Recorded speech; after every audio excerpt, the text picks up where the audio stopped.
Hello everyone, and welcome back to the sixth episode where I take a look at your Fall Guys maps and give my thoughts and ratings on them. Let us jump directly into the first round for this episode, as I have now placed the rating criteria in the video description.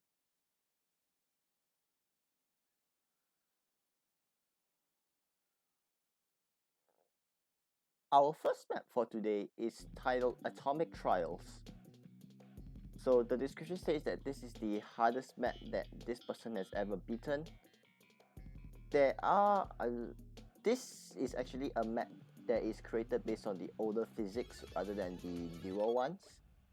Because for those of you who are not aware, the enhanced jump physics added in the update will allow you to actually be able to skip 90% of the map. But for the purposes of this map playthrough, I will be showing you most of the normal route as well as some things that I have noticed.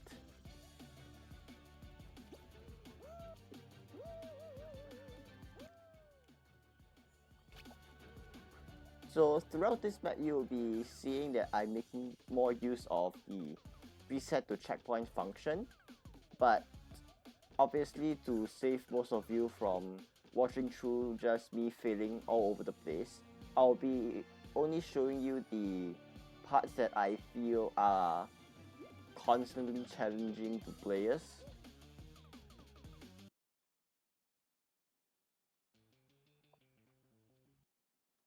So the first part that I want to highlight is really this rotating chips right over here, as the timing for the rotating chips is actually the same for both chips, and I would say that it makes the platforming across them a little bit more complicated,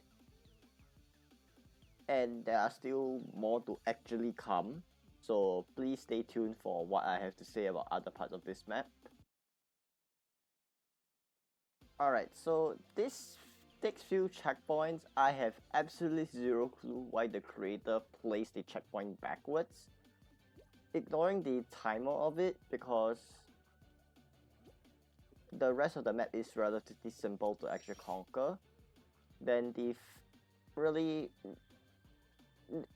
second final part that I want to mention is the fan blocks over here, because you have to time the respawn with your flight itself, as otherwise it's really impossible to move across the next checkpoint even with the enhanced physics.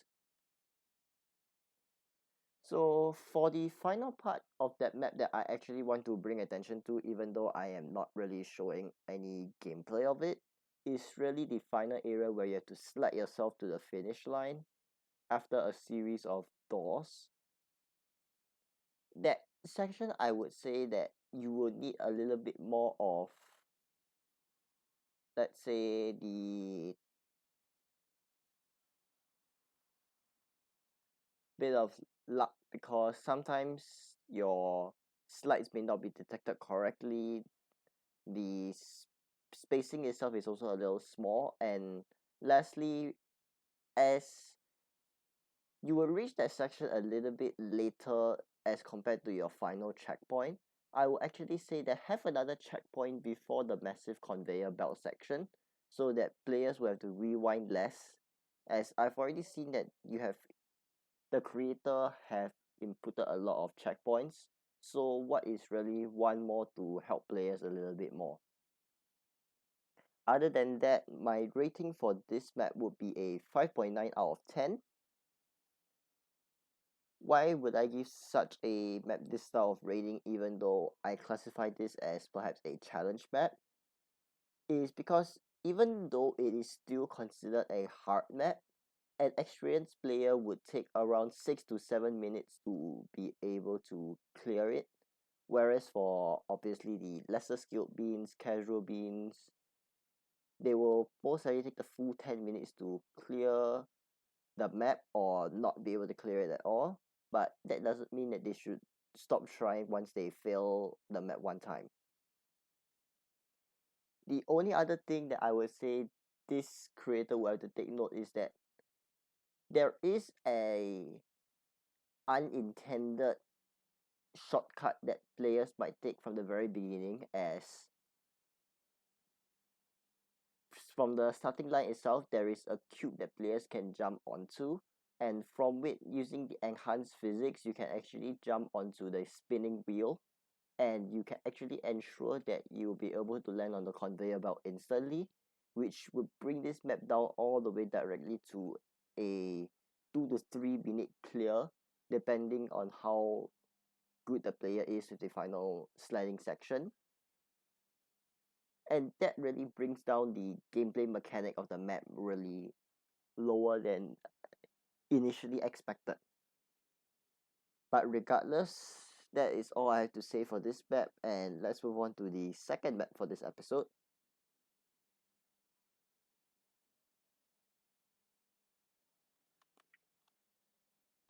The second map for today, we have the map titled Perfect Pillars.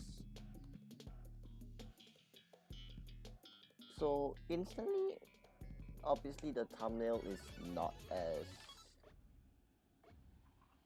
good as it should be, but loading into the map, we can actually see that there are lots of paths for players to take. So the first part being the slime floor, and players have the choice of taking the bottom path or the upper path, but both will lead to this eventual checkpoint. And this second section, there are multiple spinning platforms for you to move on to, and end state you will still be able to reach to the parts without much issue.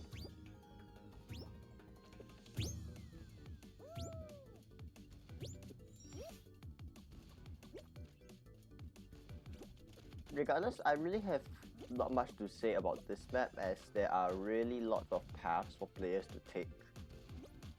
Because when you are looking at map design, you really want to ensure that body blocking is set to a minimal if you want a larger lobby for your players. My apologies to anyone who has actually seen the 5.9 rating earlier. That is not the exact rating for this map, as that was for the first map. But regardless, as I was mentioning, that for any map creators out there, if you want a larger size lobby to be able to play the map, you want to really reduce body blocking as much as possible, or simply just really set the map for a lower lobby at, perhaps say if you're talking about challenge maps, set it at a maximum of 5 to 10 players so that body blocking will be at the minimum. But regardless, running through the map with everything considered, this is the official map rating, and that is of a 8.15 out of 10. This is relatively a short map. There are quite a number of areas to die from or respawn from, but I would say that it doesn't really reset any progress for the players. There are multiple paths, as I mentioned, that can really help to reduce body blocking. And time estimated to really clear the map for all skill level beans will be around 1 to 2 minutes.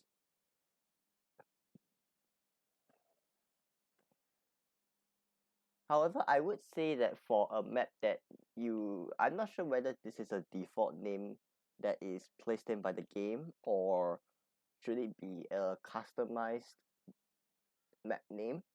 I would say that this map is not exactly perfect in its pillars, even though it looks upright and everything. There are still a couple of things that can be slightly improved on, but not in the normal ways that players are expecting, where I'm simply referring to the amount of aesthetics in the map itself that can help to enhance the experience for such a short map. With that, let us move on to the third map for this episode.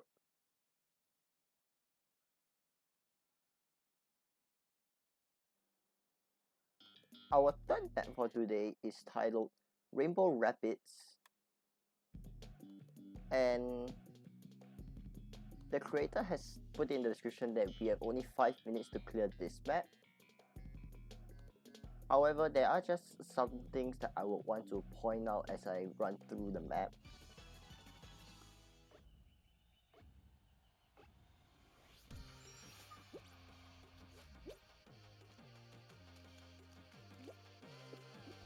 So obviously you see the first part over here, you are unable to make that jump normally.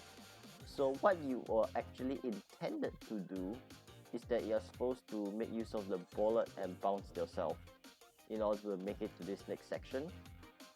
Then I would say that this next area is rather inconsequential, as you are able to walk through on the side platforms. Or alternatively, make use of the punching glove, pressing against it in order to gain enough boost, and watching out for the pendulum that can impede your progress.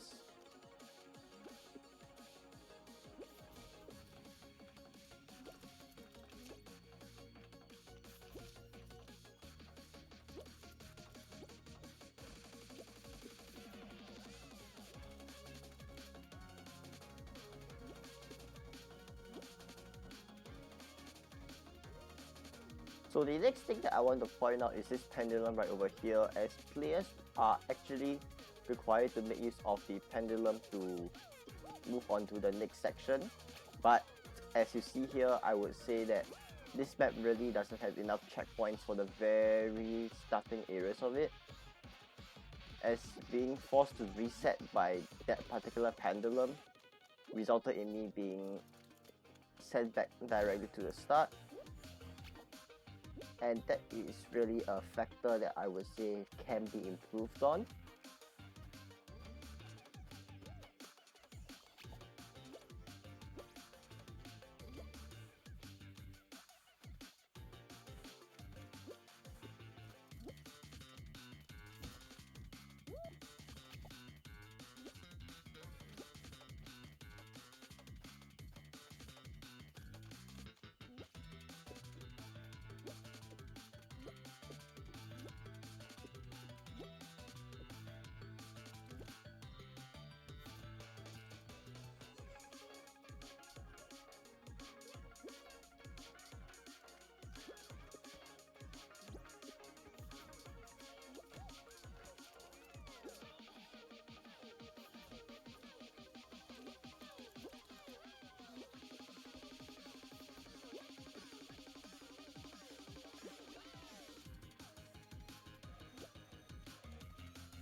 So we have finally get our first checkpoint for this map, and I would say that the rest of the map is not too difficult to progress through.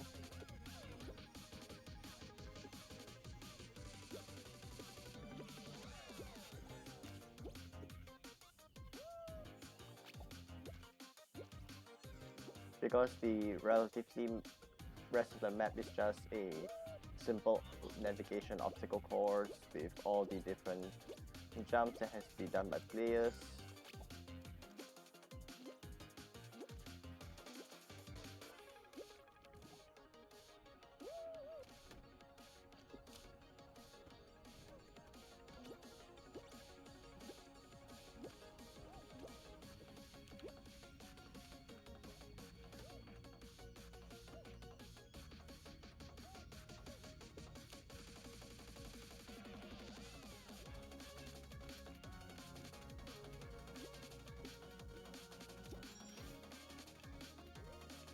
So this next area where there's lots of slime respawn blocks, if players have been noticing there are lots of pink platforms, those are actually safety platforms for you to stand on as you wait for the slime to pass. So don't try and speed run through everything, as there is not a possibility that you are able to make through everything in time. Then next one, you're supposed to be on this yellow bouncer as you run through that possible section. And this section, I recommend players to really take multiple boosts directly so that you'll be able to have enough speed to run through everything.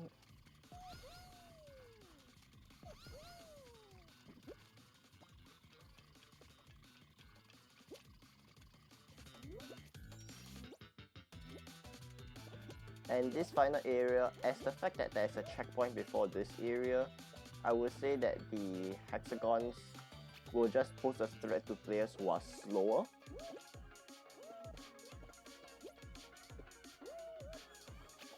As well as the potential timing of it, because the hammers is not at the most optimal speed for doing such fast-paced movement. I would say that the recommendation would really be to ensure that the hexagons at the last two layers do not disappear, so that when players actually have difficulty timing the hammer, they will not need to constantly respawn to try and input the timing of the hammer into themselves. But regardless, my rating for this map would be a solid 7 out of 10. The thought that increment it is that the time needed to clear the map is about 2 to 4 minutes. The map length you can consider it to be short or medium. It depends on your own unique perspective. And excluding the very start, I would say that there are rather sufficient checkpoints for players to make mistakes on. But due to the fact that the starting really discourages making mistakes, it looks like we are asking for players to be slightly more skilled than your normal beans that would play through the map. Regardless, that is all I have to say about this map, and let's move on to the next round.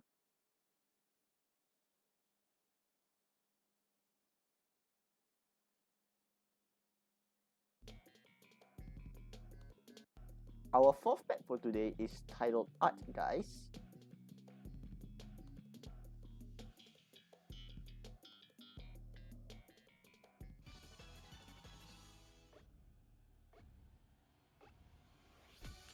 So directly the first thing that we see is that we are actually in a art room, I guess, befitting of the title Art, guys. And overall, I would say that this map is still pretty quick for players to navigate through. So instantly we have already encountered our first checkpoint that can reduce frustration from players. So as we walk down the pencil, we can actually notice that there are sketchbooks that have various Fall Guys drawing on them, as on the various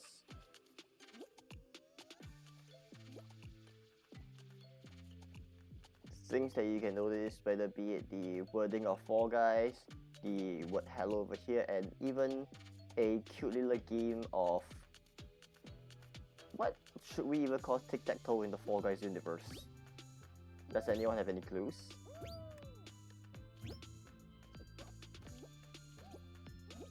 Regardless, the next thing we have to do is to scale up the pencil-based ladder, I guess.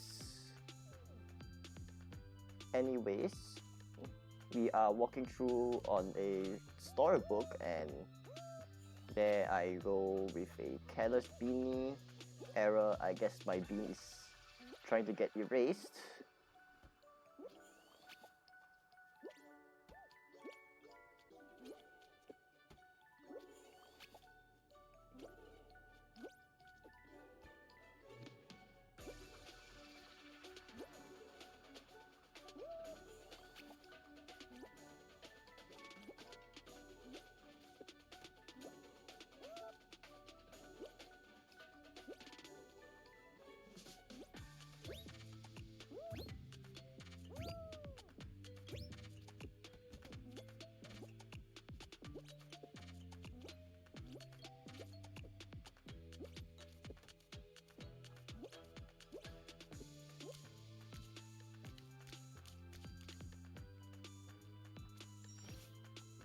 So moving on to this third room itself, and the final room, I guess I can label this as the graffiti room, as there are lots of spray cans with all of the daily things that you will see in the Fall Guys universe. a paint book, and over here there are actually two separate paths for players to go. If you are less of a skilled player, you can make use of the bridging platforms.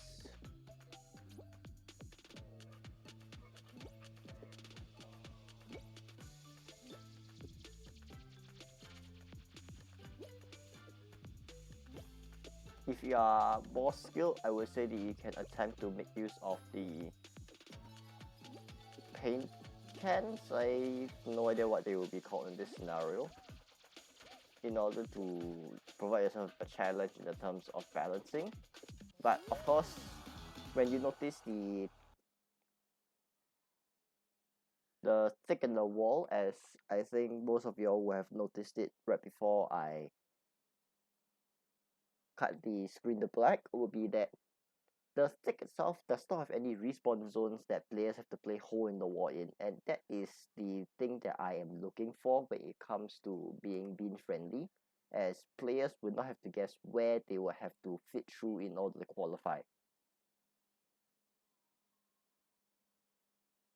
Because as this episode is more directly followed up with the previous episode, this is why I was mentioning about the hole in the wall concept that I mentioned in the previous episode, and appropriately as well, it is also the fourth round. But regardless, my official rating for this map would be a highly rated 9 out of 10. Complete with my thoughts of it, it is that this is a relatively short map. Even though I would say that the first two sections may not have lots of paths, but the creator has thought of the possibility that there might be chances of body blocking as a result of that. The spacing for beans navigate through is rather spacious, and moving on to how long I feel players will take to qualify from the map. Experienced players take about 1 to 2 minutes. For the less experienced players, it will be about 3 to 4 minutes.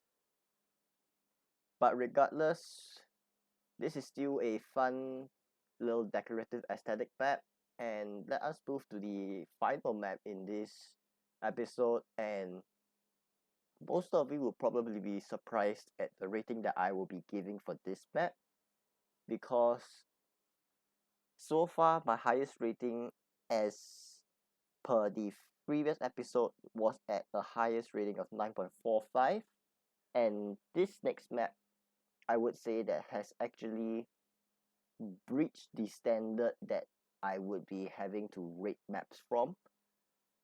But mainly I would still say that it is still possible to achieve a perfect score, maybe.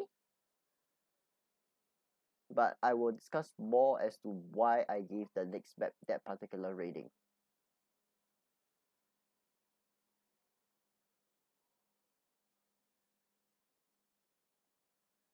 So for our last map in this episode, it is actually titled Vaporia. And when I ran through this map on my own, I was really surprised at how quickly I was able to qualify from this map. If you players would like to take a look at how long I take to qualify, you can go ahead and place a timer as the map starts.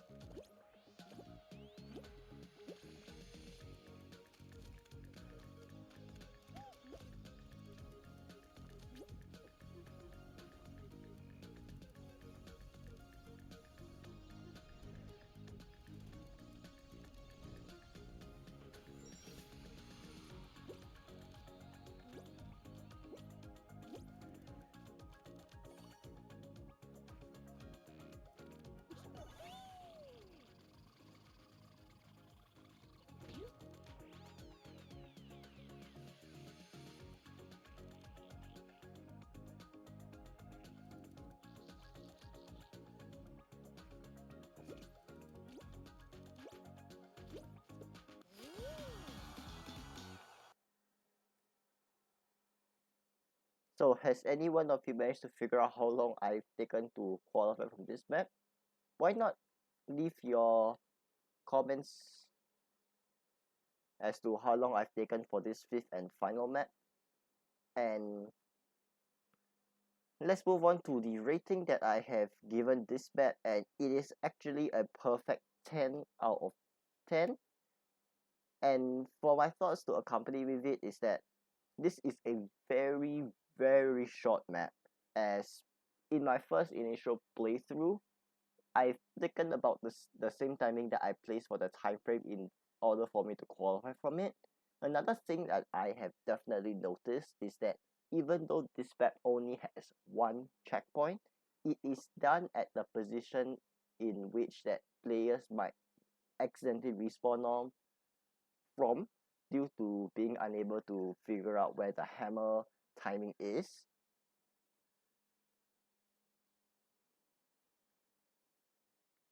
But regardless, this is something that I would say players can take example from when it comes to understanding where to put checkpoints.